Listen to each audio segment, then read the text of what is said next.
আনাইমুগিনের cross, সেটা বিপদের কারণ হতে পারে এবং গোলটা বাংলাদেশ অবশেষে পেয়ে গেছে।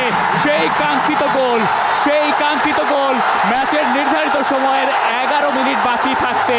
সবাইকে আমন্ত্রণ সাফ আন্ডার-19 ওমেন্স চ্যাম্পিয়নশিপ 2021 এর final match south Asian Clasico Bangladesh versus India. ঠিক সন্ধ্যা 6টায় কিন্তু সেই ম্যাচটা শুরু হচ্ছে বীরশ্রেষ্ঠ শহীদ সিপাহী মোহাম্মদ মোস্তফা কামাল স্টেডিয়াম থেকে।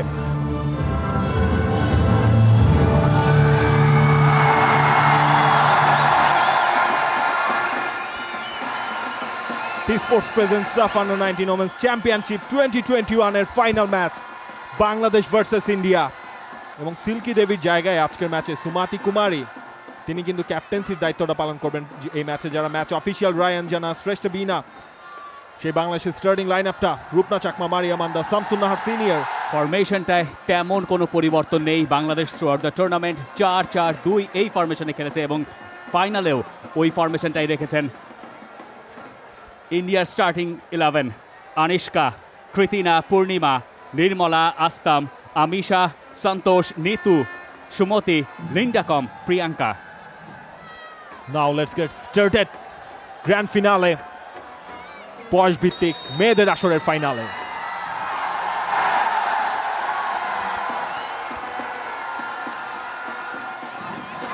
খুব পরিষ্কার দুই দলের ফরমেশন, 4-4-2 যেটা মেনটেন করতে চেয়েছে বাংলাদেশ এবং একই সঙ্গে ইন্ডিয়া। বাংলাদেশের এই দলটা বহুদিন ধরেই এই ফরমেশনে খেলছে এবং যখন আপনার দলে দুজন মিডফিল্ডার থাকবেন মনিকা এবং মারিয়ার মতো, তখন সেই সুযোগটুকু বোধহয় নেওয়াই যায়। ম্যাচের শুরু থেকেই বাংলাদেশ আক্রমণে ওঠার চেষ্টা এবং যতবারই বাংলাদেশের পায়ে বল, গ্যালারির দর্শকরা ফেটে পড়ছেন উল্লাসে। গোল হলে গ্যালারির অবস্থা কেমন হবে সেটা বোধহয় শুধুমাত্র আঁচই করা যায়। রাইট, বাংলাদেশ আজকের ম্যাচে মার্জিয়ার জায়গায় শাহেদ আক্তার রিপাই, টুর্নামেন্টের টপ স্কোরার, 5টা গোল যার রয়েছে, তাকে কিন্তু দলে ভিড়িয়েছে। বল টাচ লাইনের বাইরে গেছে। ম্যাচের ফার্স্ট থ্রোয়িং বাংলাদেশ প্রথম মিনিটে। সেখানে আকি খাতুন, তার header, back head Maria Mandar, Neetu Linda. আরও একটা ফ্রি কিক, সেটাও ইন্ডিয়ার পক্ষে, যদিও সেখানে কমপ্লেন করে যাচ্ছেন শামসুন নাহার, বিপদের কারণ হতে পারে বাংলাদেশের জন্য। যদি হিউম্যান ওয়ালে সেটা বাধা পেয়েছে গুড ডিফেন্ডিং বাংলাদেশের। রাইট, তহুরা এবং মারিয়া মান্দা সেখানে ছিলেন বা প্রান্ত দিয়ে। সেখানে ঋতুপর্ণা চাকমা একটা রান মেক করতে চেয়েছিলেন, সেটা হয়নি। তার একটা থ্রোয়িং, সেখান থেকে প্রিয়াঙ্কা দেবী বক্সের ভেতর বলিং করেছে। তবে যেখানে রয়েছে রূপনা চাকমা, সেখানে বাংলাদেশের টেনশন খানিকটা কিন্তু কম এখন পর্যন্ত আসরের। আকি লং বল সাপ্লাই করেছেন, সামনে রয়েছেন তহুরা খাতুন। সিল্কি দেবীর ক্লিয়ারেন্স, আর একটা লং ট্রাই, সেখানে কিন্তু আনিশকা, তিনি খানিকটা স্লপি, গোলের সুযোগ এবং গোল। রেফরি সেখানে বলছেন অন্য কথা এবং বাংলাদেশ কিছুতেই বিশ্বাস করতে পারছে না রেফরি আগে বাঁশি বাজিয়েছিলেন কিনা। একটা লং বল, সেখানে মারিয়া মান্ডা শটটা করেছিলেন, বলটা যদিও অনেক বাইরে দিয়ে যাচ্ছিল কিন্তু আনিশকা একেবারেই ঝুঁকি নেননি। এরপর সেখানে দৌড়ে গেলেন তহুরা শট ক্লিয়ার। আমি জানি না কেন এখানে গোলটা ডিসঅ্যালাউড করা হলো। বাংলাদেশ বল গোল লাইনের ঠিক পুরোপুরি গোল লাইনের ঠিক আগে, সেখান থেকে ইন্ডিয়া ক্লিয়ার করেছে। বল গোল লাইন পুরোপুরি অতিক্রম করতে হবে, তাহলেই সেটা গোল হিসেবে কাউন্ট করা হবে। ক্রস বক্সের ভেতরে, সেটা গোলে পরিণত হয় কিনা, বার পোস্টে লেগে ফেরত এসেছে। রিবাউন্ডে বাংলাদেশের কেউ সেখানে ছিলেন না। আনিশকা আরও একবার ধন্দে পড়ে গিয়েছিলেন, কি করবেন, বলটা ধরবেন নাকি ছাড়বেন। আরও একবার কপাল খারাপ বাংলাদেশের, বার পোস্টে বাধা।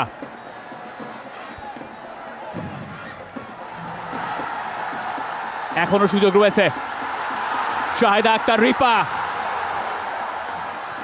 দূর থেকে আনাইমুগিনির শট, সেটা গ্যালারিতে। তারা বাংলাদেশের হাফে বেশ কয়েকটা থ্রো পেয়েছে, তারপর সেটাও কিন্তু কাজে লাগেনি। রিপা, তার একটা ক্রস, সেখানে কিন্তু কাজে লাগেনি। এখনো চান্স রয়েছে শামসুন নাহার জুনিয়র, সেটা বাইরে গেছে। এবার পারছেন নিশ্চিতভাবেই। কি দারুণ দৃশ্য, অনূর্ধ্ব-19 মেয়েদের ফুটবল, প্যাকড গ্যালারি এবং সেই মাঠে যারা এসছেন তারা খেলাটা উপভোগ করছেন। ফুটবল বৈশ্বিক ভাষা। সেকেন্ড হাফের Live and exclusive coverage. T-Sports presents SAF Under-19 Women's Championship 2021 এর। আখি খাতুন আরো একটা লং বল, সামনে সেখানে তহুরা এবং শট হয়েছে, আরো একবার বাধা, আরো একবার ভাগ্য দেবীর সহায়তা কিন্তু পায়নি বাংলাদেশ সেকেন্ড হাফের শুরুতেই। তবে অফসাইডের ফ্ল্যাগটাও কিন্তু রেইজ হয়েছিল। সন্তোষ সেখানে কিন্তু বাধাটা দিয়েছেন, রিপা সেখান থেকে ছুটছেন, তহুরা দুজনের বাধা, ফাউল করা হয়েছে তহুরাকে, ফ্রি কিক পেয়ে গেছে বাংলাদেশ বিপজ্জনক জায়গায়।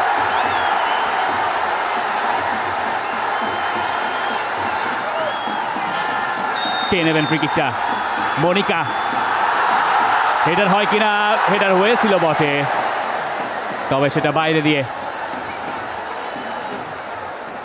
হাইটের দিক থেকে ফুটবলারদের ভেতরে সবচেয়ে বেশি অ্যাডভান্টেজটা যিনি পান তিনি হেডারটা নিয়েছিলেন। ভালো একটা বাধা সেখানে দুজন মেলে দিচ্ছিলেন এবং সেখান থেকে বলটা কিন্তু উইন করেছে বাংলাদেশ। এবার বা প্রান্ত দিয়ে আরো একটা লং বল, তবে বক্সের ভেতর কেউ নেই, সেটা আনশিকা থার্ড গ্লাভস হয়ে গেছে। অ্যাটাকিং থার্ডে নিখুঁত হতে হবে বাংলাদেশকে, ফিনিশিংয়ের অভাব ফাইনাল থার্ডে। সেই ডেঞ্জারাস যে পাসটা, যেটা ডিসাইসিভ পাস, সেই পাসেও খানিকটা ঘাটতি। তহুরা খাতুন একটা হেড করে বল দিয়ে দিয়েছেন শামসুনাহার জুনিয়রকে, তার লং রেঞ্জ ট্রাই অনেক ওপর দিয়ে। আনাই মগিনী, রিপা, বক্সের ভেতরে বাংলাদেশের তিনজন ফুটবলার আছেন। ক্রসটা ভালো হয়েছে এবং গোলকিপার এবার সামনের দিকটা এগিয়ে এসে সুযোগ তৈরি নষ্ট করেছিলেন, তারপরে এবারও ছিল সুযোগ। হেডারটা ওপর দিয়ে মাথায় হাত বাংলাদেশি সমর্থকদের। আনাই মগিনীর ক্রস এবং গোলকিপারের সামনে থেকে ইন্ডিয়ান ডিফেন্ডার তিনি ক্লিয়ার করেছিলেন এবং তারপরও সুযোগ ছিল। প্রিয়াঙ্কা দেবী, যাকে আজকে এখন পর্যন্ত বোতলবন্দি করে সফলভাবে কিন্তু রাখতে পেরেছে বাংলাদেশ। তবে এবার প্রিয়াঙ্কার বাড়িয়ে দেওয়া বল, আমিশা বাকশাল, বিপদ হতে পারে। লিন্ডা কম, তিনি হেডটা করেছিলেন, তবে রূপনা চাকমা সেখানে একটা header. Linda com, she is a very clever striker এবং যেটা বলছিলাম বক্সের ভেতরে একেবারে পোচার। ঋতুপর্ণা চাকমা, নিচু ক্রস, সন্তোষ মিস করে গেছেন ইন্ডিয়া ডিফেন্ডারও। শায়রা আক্তার রিপা, শেষবার আর কেউ মিস করেননি এবং সেই জায়গায় আসতাম। কেক সেখানে আখি কাছাকাছি জায়গায় চার্জ করেছিলেন। মনিকা চাকমা জটলার ভেতর থেকে এখনো সুযোগ আছে। রেফরির বাঁশি অবশ্য আগেই বেজে গেছে, অ্যাসিস্ট্যান্ট রেফরির ফ্ল্যাগও উঠিয়েছেন এবং এবার বল জালে জড়িয়েও লাভ হয়নি বাংলাদেশের। কর্নার কিক ঋতুপর্ণার, আখি ফার্স্টে চার্জটা করেছিলেন এবং তারপর মনিকার হেডার জটলার ভেতর থেকে লাভ হয়নি বাংলাদেশের। আরও একটা সেট পেস, এবার বেশ ভালো জায়গা থেকে। একটা গোল তারা দেখতে চায়, যে কারণে ফ্রি কিকটা বাংলাদেশ পাবে। নির্মলা দেবী তিনি কমপ্লিটলি ফেলে দিয়েছিলেন সেখানে তহুরা খাতুনকে। খানিকটা সলা পরামর্শ, ছজন রয়েছেন বক্সের ভেতর। মারিয়া মান্দা নিজেই এবার শটটা নিয়েছেন, তবে সেটা গেছে নিয়ার পোস্টের কাছাকাছি জায়গায়। আনসিকা তার গ্লাভসে। আখি, মারিয়া, ঋতুপর্ণা ভেতরের দিকটায় ঢুকছেন, টার্ন নিয়েছেন, কোনো দিকে যাওয়ার উপায় নেই। টাইট ডিফেন্ডিং করছে এই মুহূর্তে ইন্ডিয়া। চারজন বক্সের ভেতরে, পাঁচজন ইম্প্যাক্ট। আনাই মগিনের ক্রস, সেটা বিপদের কারণ হতে পারে এবং গোলটা বাংলাদেশ অবশেষে পেয়ে গেছে। সেই কাঙ্ক্ষিত গোল ম্যাচের নির্ধারিত সময়ের 11 মিনিট বাকি থাকতে বাংলাদেশের উৎসব, লাল সবুজের উৎসব। বাংলাদেশ ডিফেন্ডিং চ্যাম্পিয়নরা আরও একবার শিরোপা ধরে রাখার খুব কাছাকাছি। যেই উৎসব এর আগে বাদ ভেঙেছে, সেই রকমই একটা উৎসব কিন্তু বীরশ্রেষ্ঠ শহীদ সিপাহী মোস্তফা কামাল স্টেডিয়ামে এর আগের বার ক্রসবারে বাধা পেয়েছে পেয়েছে, গোল পোস্টে বাধা পেয়েছে, গোল লাইনে বল আটকে গেছে। এবার আর বাংলাদেশকে আটকে রাখার সাধ্যকার। 81 মিনিট 80 মিনিটের সময় বাংলাদেশ কিন্তু সেই গোলটা পেয়ে গেছে। ম্যাচের বাকি 10 মিনিট বাংলাদেশ যদি এই লিডটা ধরে রাখতে পারে তাহলে কিন্তু সাফের এই আসরের টানা দ্বিতীয় শিরোপা বাংলাদেশের কাছেই আসবে এবং ক্রেডিটটা আনাই মগিনি। আখি টক্করটা সেখানে তিনিই জিতেছেন। মনিকা ঠিকঠাক মতো বলটা ক্লিয়ার করতে পারেনি সন্তোষের কাছ থেকে। বলটা গেছে আস্তামের কাছে। কোনো গড়বড় বাংলাদেশ চায় না। রোপকা চাকমা তারই সেভের পর গ্যালারিতে গর্জন। বাংলাদেশ চ্যাম্পিয়ন। সাফ আন্ডার-19 উইমেন্স চ্যাম্পিয়নশিপ 2021। চ্যাম্পিয়ন দলটার নাম বাংলাদেশ। চ্যাম্পিয়ন দলের ক্যাপ্টেন মারিয়া মান্ডা, চ্যাম্পিয়ন দলের ফুটবলার মনিকা চাকমা, শাহিদা আক্তার রিপা, ঋতুপর্ণা, আনাই মগিনী, নীলুফা, আখি, শামসুন নাহার, তহুরা এবং আরও যারা রয়েছেন সাইড বেঞ্চে। এই দিনটা বাংলাদেশের। ভারতকে হারিয়ে আরও একবার সাফ অনূর্ধ্ব 19 চ্যাম্পিয়নশিপের চ্যাম্পিয়ন বাংলাদেশের মেয়েরা।